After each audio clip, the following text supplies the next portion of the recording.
Okay, let's do one very similar to that. Now I have 2 squared to the 3rd power.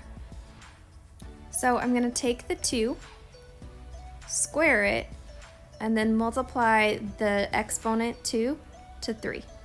So 2 times 3 gives me 6. So I actually have to simplify this, so 2 to the 6th power. So 2 to the 6th power is equal to 2 times 2 times 2 times 2 times 2 times 2. So I know this 2 times 2 is 4. I know that this 2 times 2 is 4, and I know this times 2 times 2 is 4. And I know this 4 times 4 is 16 times another 4. That gives me 64. So my answer here is 64.